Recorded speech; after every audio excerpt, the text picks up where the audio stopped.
Hi everybody, it's Miss Shelia. I hope you all had a wonderful spring break. I know that none of us could really go anywhere, but I hope you were able to take that time and do some nice things with your family. Maybe go for some nature walks or a bike ride or do a puzzle or something like that.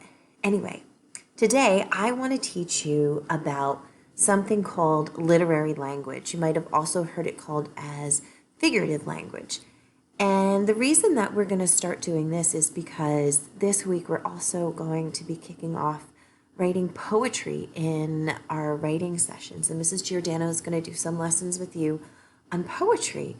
But the reason that this is really important to learn in reading as well is because they go hand in hand. So as you are learning how to write poems and you're learning how poets put together their poems, you're going to see that having an understanding of literary language and figurative language are really going to help you in both areas. Not only is it going to strengthen your comprehension in reading, but it's going to also help strengthen you as a writer as well.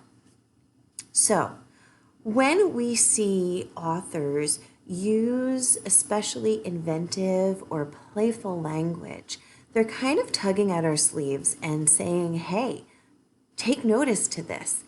I want you to look at this. And skilled readers, as we're becoming, will know that when they see an author using creative language or playful language, things like that, they're going to stop and they're going to say, you know what?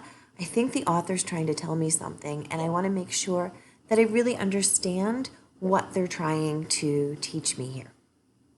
So, as we've all been using in our classrooms the story Owl Moon, if you don't remember it, you should have watched the YouTube link before watching this, so you have some background knowledge about Owl Moon. The Owl Moon was written by Jane Yolen, and we've been using that as a mentor text throughout the year. And we're going to go back to that story, and I'm going to show you how Jane Yolen uses literary language to make her story come to life. And one of the ways she does that is in the very beginning. She says, "It was late one winter night, long past my bedtime, when Pa and I went owling." Now, she could have just said, "One night I went owling with my dad," right? But she didn't. She chose to use some language in a special way to paint a bigger picture. And if you remember, in the beginning of the year, I know in my class, I made you close your eyes and really kind of listen and imagine and to see how Jane Yolen painted that picture for us. But now what I want you to do is I'm going to read a section from the middle of the book, and I want you to see if you can find how Jane Yolen used that literary language. Look for a special way that she is describing something in the story. All right, so here we go. I wrote it down for you. We reached the line of pine trees, black and pointy against the sky, and Pa held up his hand. I stopped right where I was and waited. He looked up as if searching the stars, as if reading a map there.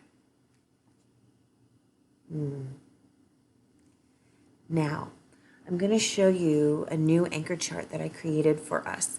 I know we can't have our big anchor charts like we have in school, but I made a mini one for us, and I sent it to all of your teachers so they can pass it on to you if you want. You can print it out and have it at home, or you can just refer back to it on the computer. But we're going to start understanding literary language.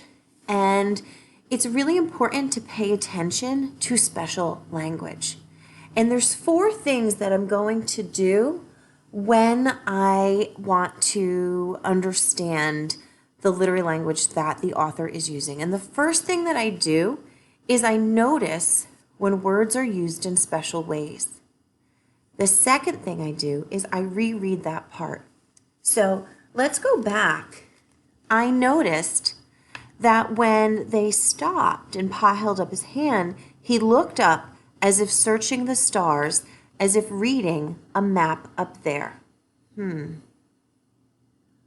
So I noticed that she used some inventive, playful language here, and I reread it. Now I'm going to go and I'm going to look at the third thing that I do. And the third thing that I do is I remember what's going on in the story. So when you come across some literary language or some figurative language, you want to reread that section and then think about everything that's been going on in the story so far. That'll really help you understand what the author is trying to tell you. So think about what's been going on in the story so far. They go out late at night. They're walking through the snow. If you remember, their footsteps are leaving like gray shadows, I think she described it as. All right, so think about that. And then the fourth thing I want you to do, I want you to think, what special meaning does the author want me to get? So step 1, notice. Step 2, reread. Step 3, remember what's going on in that story. And step 4, think about what special meaning does the author want me to get. So at that point of the story, the author is trying to explain to us, Jane Yolen, that the father is really trying to concentrate. He's looking up at the sky as if he's reading the stars. Maybe he's using those stars to guide him through the woods.